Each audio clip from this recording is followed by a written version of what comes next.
జగన్ మాట్లాడుతున్నారు, లైవ్ లో చూద్దాం. పోలవరం ప్రాజెక్టు పూర్తి కాదు, డెల్టా కాలువల ఆధునీకరణ పూర్తి కాదు, గోదావరి కరకట్టల నిర్మాణం పూర్తి కాదు, లంక భూముల రక్షణ కోసం గ్రాయిన్లు వేసే కార్యక్రమము చేపట్టరు. ఇవే విషయాలు, ఇవే కథలు, ఇవే మాటలు, ఇవే బాధలు ఆ రోజు నా పాదయాత్ర గుండా ఈ నియోజకవర్గంలో నేను ప్రయాణం చేస్తూ ఉన్నప్పుడు అన్న మాటలు. మీ అందరికీ కూడా నేను ఒకటే చెప్తా ఉన్నా, మీరు చెప్పిన మాటల్ని నేను విన్నా, మీ బాధను, మీ ఆవేదనను నేను అర్థం చేసుకున్నాను. మీ అందరికీ నేను ఇవాళ ఈ వేదిక మీద నుంచి ఒక్కటి చెప్తా ఉన్నాను, నేను ఉన్నాను అని మీ అందరికీ మాత్రం ఖచ్చితంగా ఈ వేదిక మీద నుంచి చెప్తా ఉన్నాను.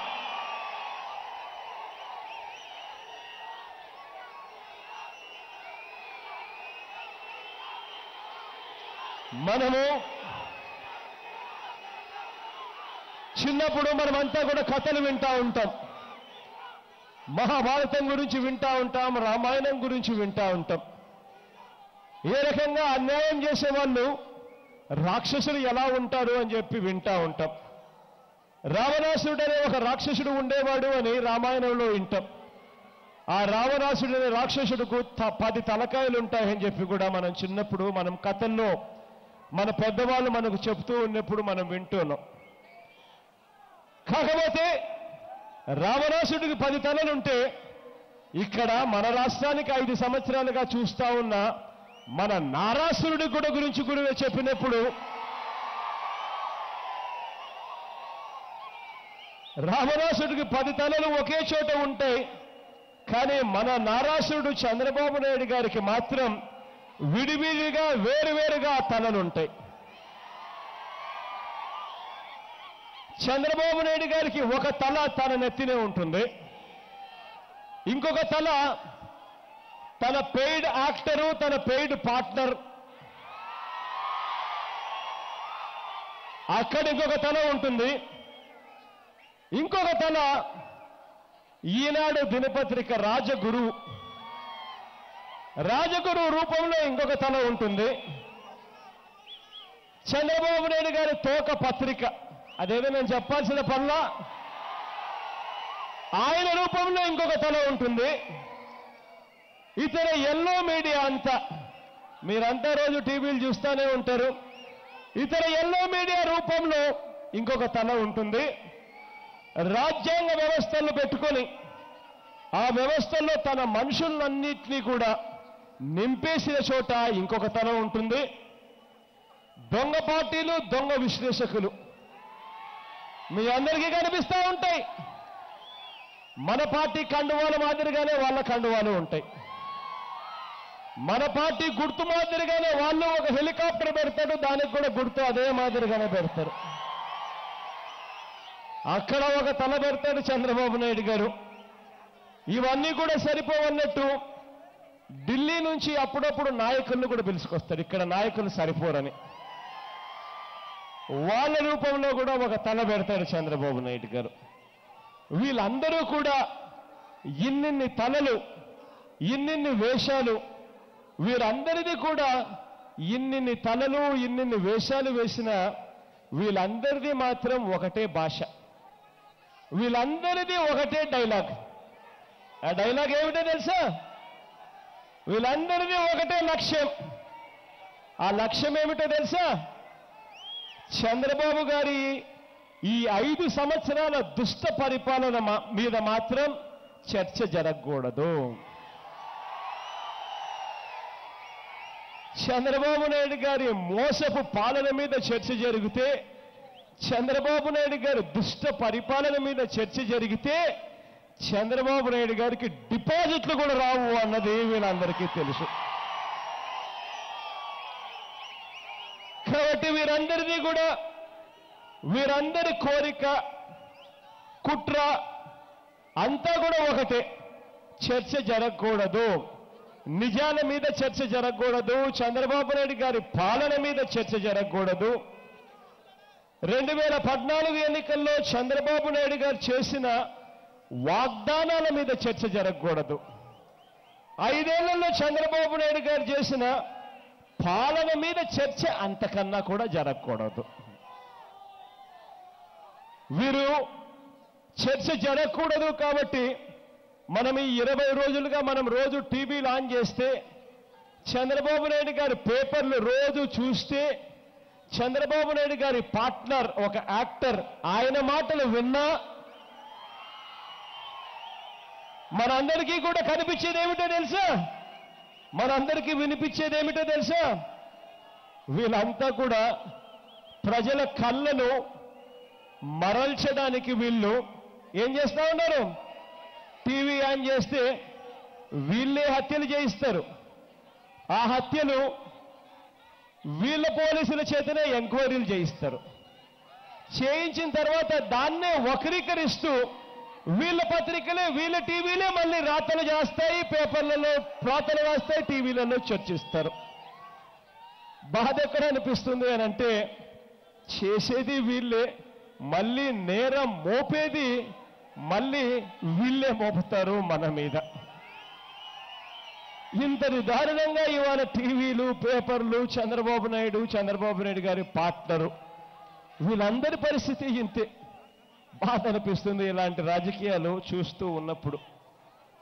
వీళ్ళందరూ కూడా జరిపేది, వీళ్ళందరికీ కూడా కావాల్సింది చంద్రబాబు నాయుడు గారి పరిపాలన మీద కాదు చర్చలు జరిపేది. వీళ్ళు రోజుకొక పుకార్లు పుట్టిస్తారు. ఆ రోజుకొక పుకార్ల మీద వీళ్ళకి చర్చ జరపాల. వాళ్ళు రోజుకొక పొత్తులు, వీళ్ళు పొత్తులు పెట్టుకుంటారు, వీళ్ళంతకు వీళ్ళు అన్యాయమైన రాజకీయాలు చేస్తారు. కానీ ఎదుటివాడు ప్రత్యర్థి ఎవరితోనూ పొత్తు పెట్టుకున్నాడు అని చెప్పి ఆ పొత్తుల మీద కూడా చర్చలు జరుపుతారు. ఈ ఎన్నికలు జరగాలన్నది చంద్రబాబు నాయుడు గారి పాలన మీద కాకుండా చంద్రబాబు నాయుడు గారి ప్రజలను ఈ 20 రోజులు ఎలా మభ్యపెట్టాలి అన్న ఆలోచనలతో జరుగుతా ఉన్నారు. ఒక్కసారి నేను ఆలోచన చేయమని అడుగుతా ఉన్నా. ఇదే పెద్ద మనిషి చంద్రబాబు నాయుడు గారి పాలన మీద ఒక్కసారి చూడమని అడుగుతా ఉన్నా. రైతన్నలకు రుణాలు మాఫీ అనే ఎన్నికలప్పుడు చెప్పాడు. చేసిందేమిటి ఒక్కసారి ఆలోచన చేయమని అడుగుతా ఉన్నా. 5 సంవత్సరాలు ఆయన పరిపాలనలో రైతులకు రుణాలు మాఫీ చేశాడా అని అడుగుతా ఉన్నాను మిమ్మల్ని అందరినీ కూడా నేను. ఈ పెద్ద మనిషి చంద్రబాబు నాయుడు గారి పరిపాలనలో రైతులకు రుణాలు మాఫీ కాకపోగా కనీసం ఆ వడ్డీలు కూడా మాఫీ కాని పరిస్థితిలో ఇవాళ రుణమాఫీ అన్న పథకం ఒకసారి ఆలోచన చేయమని అడుగుతా ఉన్నా. కనీసం ఆ అరకొరగా ఇచ్చే ఆ నిధులన్నా కనీసం రైతులకు సకాలంలో ఇస్తా ఉన్నాడా అన్నది ఆలోచన చేయమని అడుగుతా ఉన్నా. ఆ ఇచ్చే అరకొర నిధులు కూడా ఎన్నికల రోజు వరకు పెండింగ్. ఎన్నికల రోజు వరకు రైతులకు ఇవ్వడు. ఎన్నికలకు వారం ఉంది అనంటే 4వ విడత 5వ విడత ఈయన పథకంలో ఉన్న రుణమాఫీ అన్న పథకంలో నిధులు అప్పటికేస్తాడంట ఎన్నికలకు 3 రోజుల ముందు. అంటే ఎంత దిక్కుమాలిన రాజకీయాలు చేస్తా ఉన్నాడో ఒక్కసారి గమనించమని అడుగుతా ఉన్నా. కనీసం ఆ ఇచ్చే అరకొర సొమ్మన్న ఇదే రైతులకు కనీసం 2 సంవత్సరాల కిందటనే ఇచ్చుంటే 3 సంవత్సరాల కిందటనే ఇచ్చుంటే కనీసం రైతులు చేసిన అప్పుల మీద కనీసం ఆ వడ్డీలన్నా మిగిలేటివి కదా అని అడుగుతా ఉన్నా ఈ పెద్ద మంత్రి చంద్రబాబు నాయుడు గారు. ప్రతి పథకంలోనూ ప్రతి అడుగులోనూ మనకు కనిపించేది ఇవే మోసాలే కనిపిస్తా ఉన్నాయి. ఇదే పెద్ద మనిషి చంద్రబాబు నాయుడు గారు తన పార్ట్నర్ గురించి, ఇక ఈయన గురించి పార్ట్నర్ గురించి చెప్పాలి. చంద్రబాబు నాయుడు గారు ఈ మధ్యకాలంలోనే నిన్ననో మొన్ననో అన్న మాటలు చంద్రబాబు నాయుడు గారు ఆయన పార్ట్నర్ను ఈయన పొగుడుతాడు. వాళ్ళ పార్ట్నర్ చాలా బాగా మాట్లాడుతున్నాడట. వాళ్ళ పార్ట్నరు తెలంగాణలో కేసీఆర్ గారి గురించి, కేసీఆర్కు జగన్కు ఉన్న సంబంధం గురించి వాళ్ళ పార్ట్నర్ వాళ్ళ యాక్టర్ చాలా గొప్పగా మాట్లాడుతూ ఉన్నాడని తర్ఫీదిచ్చేది ఎవరు? చంద్రబాబు నాయుడు గారు. అసలు నాకు నిజంగా ఆశ్చర్యం అనిపిస్తుంది.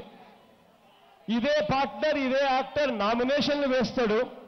ఆ నామినేషన్లో కనిపించేటి ఏంటి? తెలుగుదేశం పార్టీ జెండాలు. ఇదే పార్ట్నర్, ఇదే యాక్టర్ 4 ఏళ్ళు చంద్రబాబు నాయుడు గారితో కలిసి కాపురం చేస్తాడు. ఎన్నికలకు 1 సంవత్సరం ముందు మాత్రం పార్ట్నర్తో విడాకులు తీసుకున్నట్టుగా బిల్డప్ ఇస్తాడు. పార్ట్నర్తో పోరాటం చేస్తా ఉన్నట్టుగా బిల్డప్ మాట్లాడతాడు. ఆశ్చర్యం ఏమిటో తెలుసా? ఇదే చంద్రబాబు నాయుడు గారికి వ్యతిరేకంగా జగన్ అనే వ్యక్తి, వైఎస్ఆర్ కాంగ్రెస్ పార్టీ అనే పార్టీ చంద్రబాబు నాయుడు గారికి వ్యతిరేకంగా పోరాటం చేస్తే ఈ 5 సంవత్సరాలలో చంద్రబాబు నాయుడు గారు జగన్ అనే వ్యక్తి మీద పెట్టిన కేసులు ఎన్నో తెలుసా? 22 కేసులు పెట్టాడు ఈ పెద్ద మనిషి చంద్రబాబు నాయుడు గారు. రాజధాని భూములకు, అక్కడ రైతులకు తోడుగా వెళ్ళినందుకు 8 కేసులు, ప్రత్యేక హోదాకు అనుకూలంగా ధర్నాలు చేసినందుకు 4 కేసులు.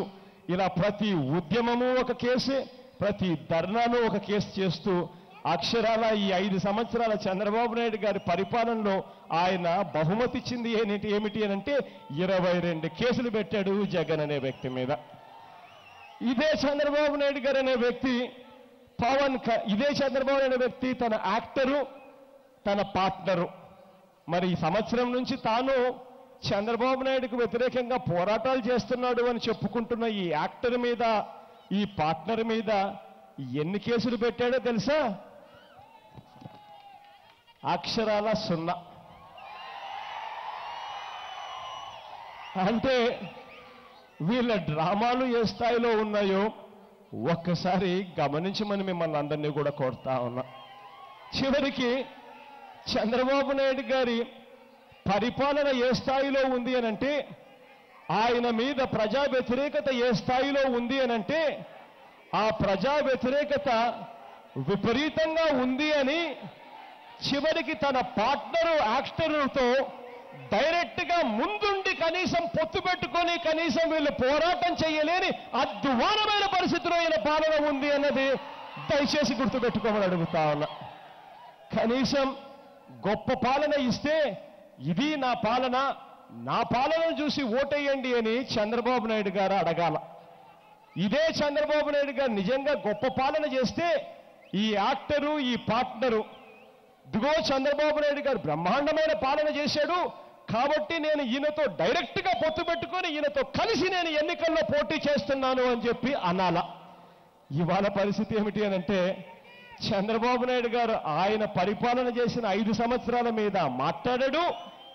తన పార్ట్నర్ చంద్రబాబు నాయుడు గారు గొప్ప పరిపాలన చేశాడు అన్న నమ్మకం పార్ట్నర్కే లేదు కాబట్టి తాను చంద్రబాబు నాయుడు గారితో విభేదించినట్టుగా ఈయన ప్రొజెక్షన్ ఇస్తూ ఈయన సపరేట్గా పార్టీ పెట్టి ఆయనతో పోరాటం చేస్తున్నట్టుగా మనందరినీ మభ్యపెట్టే కార్యక్రమం చేస్తా ఉన్నాడు.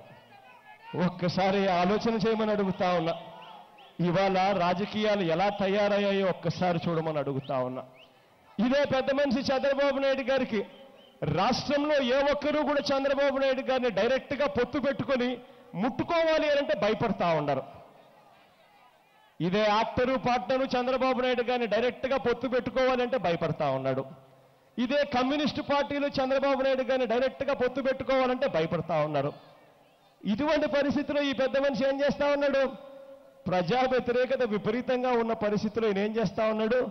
ఇక ఇక్కడ నాయకులు వద్దు అని ఢిల్లీ నుంచి తెచ్చుకుంటున్నాడు నాయకులను. నిన్న ఢిల్లీ నుంచి ఫరూక్ అబ్దుల్లా అంట ఆయన ఒక నాయకుని తీసుకొచ్చాడు. తీసుకొచ్చి వాళ్ళ నోట్లో నుంచి కూడా నా మీద అబద్ధాలు చెప్పించడము, తప్పులు చెప్పించడం ఏ స్థాయికి దిగజారిపోయాయో ఒక్కసారి ఆలోచన చేయమని మిమ్మల్ని అందరినీ కూడా అడుగుతా ఉన్నా. ఈ రాజకీయాలు, ఈ చెడిపోయిన ఈ వ్యవస్థ ఇంకా దిగజారిపోతుంది ఈ 15 రోజుల్లో. ఈ జరగబోయే 15 రోజుల్లో ఇంకా అబద్ధాలు చెప్తారు, ఇంకా మోసాలు చేస్తారు, ఇంకా అన్యాయాలు చేసే పరిస్థితి వస్తుంది అన్నది మర్చిపోవద్దని మిమ్మల్ని అందరినీ కూడా కోరుతా ఉన్నా. ఎలక్షన్ దగ్గరకు వచ్చేసరికి ఈ పెద్ద మనిషి చంద్రబాబు నాయుడు ఏం చేస్తాడో తెలుసా? ఎలక్షన్ దగ్గరకు వచ్చేసరికి ఉన్నది లేనట్టుగా, లేనిది ఉన్నట్టుగా ఈ పెద్ద మనిషి అబద్ధాలు, మోసాలు చెప్పడం ఒక ఎత్తు అయితే, రెండో ఎత్తు ఏమిటో తెలుసా? గ్రామాలకు మూటలు డబ్బులు పంపిస్తాడు. పంపించి ప్రతి చేతిలోనూ 3,000 రూపాయలు డబ్బులు పెడతాడు. డబ్బులు పెట్టి మళ్ళీ మిమ్మల్ని మోసం చేసేందుకు ప్రయత్నం చేస్తాడు. నేను మీ అందరితో కూడా కోరేది ఒకటే, ఎన్నికల వేళ ఇవన్నీ జరుగుతాయి కాబట్టి మిమ్మల్ని అందరినీ కోరేది ఒకటే, మీరంతా మీ వార్డుల్లోకి వెళ్ళాలి, మీరంతా మీ గ్రామాల్లోకి వెళ్ళాలి. వెళ్ళి ప్రతి అక్కతోనూ మాట్లాడాలి, ప్రతి చెల్లెమ్మకు చెప్పాలి, ప్రతి అన్నకు చెప్పాలి, ప్రతి అవ్వకు చెప్పాలి, ప్రతి తాతకు చెప్పాలి. అక్క, చంద్రబాబు ఇచ్చే 3,000 రూపాయలకు మోసపోవద్దక్క, 20 రోజులు ఓపిక పట్టక్క, ఆ తర్వాత మనందరి ప్రభుత్వం అధికారంలో తెచ్చుకుందాం, అన్నను ముఖ్యమంత్రిగా చేసుకుందాం. అన్న ముఖ్యమంత్రి అయిన తర్వాత మన పిల్లలను కేవలం బడులకు పంపిస్తే చాలు, బడికి పంపించినందుకు అన్న ప్రతి అక్కకు సంవత్సరానికి 15,000 రూపాయలు చేతుల్లో పెడతాడు అని ప్రతి అక్కకు చెప్పండి, ప్రతి అక్కకు చెప్పండి, ప్రతి చెల్లెమ్మకు చెప్పండి. అక్క, చంద్రబాబు ఇచ్చే 3,000 రూపాయలకు మోసపోవద్దక్క. ఈరోజు మన పిల్లలను మనం ఇంజనీర్లుగాను, డాక్టర్లుగాను, కలెక్టర్ వంటి పెద్ద పెద్ద చదువులు చదివించే పరిస్థితిలో మనం ఉన్నామా అక్క అని ఒక్కసారి ఆలోచన చేయమని అక్కని అడగండి. ఆ అక్కకు చెప్పండి, అక్క, ఇవాళ ఇంజనీరింగ్ చదవాలంటే ఫీజులు చూస్తే సంవత్సరానికి 1,00,000 రూపాయలు దాటుతా ఉన్నాయి. చంద్రబాబు ఏమో ఇచ్చే ఫీజు రీఇంబర్స్మెంట్ అరకొరగా ఇస్తా ఉన్నాడు. మన పిల్లల్ని మనం ఇంజనీర్లుగాను, డాక్టర్లుగాను చదివించాలి అని అంటే ఇవాళ ఆస్తులు అమ్ముకుంటే తప్పనించి ఇవాళ చదివించలేని పరిస్థితిలో ఇవాళ మనం ఉన్నాం. అక్క, 3,000 రూపాయలకు మోసపోవద్దక్క, 20 రోజులు ఓపిక పట్టక్క, ఆ తర్వాత అన్నను ముఖ్యమంత్రిగా చేసుకుందాం. అన్న ముఖ్యమంత్రి అయిన తర్వాత మన పిల్లలను ఇంజనీర్లుగాను, డాక్టర్లుగాను, కలెక్టర్ వంటి పెద్ద పెద్ద చదువులు అన్న ఎన్ని లక్షలు ఖర్చైనా కానీ అన్న చదివిస్తాడు అని ప్రతి అక్కకు చెప్పండి, ప్రతి చెల్లెమ్మకు చెప్పండి. పేదరికంలో ఉండి అలమటిస్తా ఉన్న ఆ ఎస్సీ అక్కలు, ఆ ఎస్టీ అక్కలు, ఆ బీసీ అక్కలు, ఆ మైనారిటీ అక్కలు, ఆ ప్రతి అక్క దగ్గరికి వెళ్ళి చెప్పండి. 45 సంవత్సరాల నుంచి 60 సంవత్సరాల్లో ఉన్న ఆ ప్రతి అక్క దగ్గరికి వెళ్ళి చెప్పండి, అక్క, చంద్రబాబు ఇచ్చే 3,000 రూపాయలకు మోసపోవద్దక్క, 20 రోజులు ఓపిక పట్టక్క, ఆ తర్వాత అన్నను ముఖ్యమంత్రిగా చేసుకుందాం. అన్న ముఖ్యమంత్రి అయిన తర్వాత వైఎస్ఆర్ చేయూత అన్న పథకాన్ని తీసుకొస్తా ఉన్నాడు. ప్రతి అక్క చేతిలోనూ అన్న 75,000 రూపాయలు పెట్టబోతా ఉన్నాడు దఫాలుగా అని చెప్పి ప్రతి అక్కకు చెప్పండి, ప్రతి చెల్లెమ్మకు చెప్పండి. ఆ పొదుపు సంఘాల్లో ఉన్న ఆ ప్రతి అక్క దగ్గరికి వెళ్ళండి, ప్రతి చెల్లెమ్మ దగ్గరికి వెళ్ళండి. వెళ్ళి ఆ పొదుపు సంఘంలో ఉన్న ప్రతి అక్కకు చెప్పండి, అక్క, చంద్రబాబు నాయుడు గారి పరిపాలన చూశామక్క, 5 సంవత్సరాలకు టైం ఇచ్చామక్క, రుణాల మాఫీ, పొదుపు సంఘాల్లో ఉన్న రుణాలు మాఫీ చేస్తాను అని చెప్పాడు. 1 రూపాయి కూడా కనీసం మాఫీ చేయని పరిస్థితులు చూశామక్క. అక్క, అంతేకాదు, ఇదే పెద్ద మనిషి చంద్రబాబు నాయుడు గారి హయాంలో గతంలో పొదుపు సంఘాల అక్క చెల్లెమ్మలకు 0 వడ్డీకే రుణాలు వచ్చేటివి. ఈ పెద్ద మనిషి చంద్రబాబు నాయుడు ముఖ్యమంత్రి అయిన తర్వాత 0 వడ్డీ అన్న పథకానికి పూర్తిగా ఎగరగొట్టాడక్క అని చెప్పి ప్రతి అక్కకు చెప్పండి. అక్క, చంద్రబాబు ఇచ్చే 3,000 రూపాయలకు మోసపోవద్దక్క, 20 రోజులు ఓపిక పట్టండి అక్క, ఆ తర్వాత అన్నను ముఖ్యమంత్రిగా చేసుకుందాము.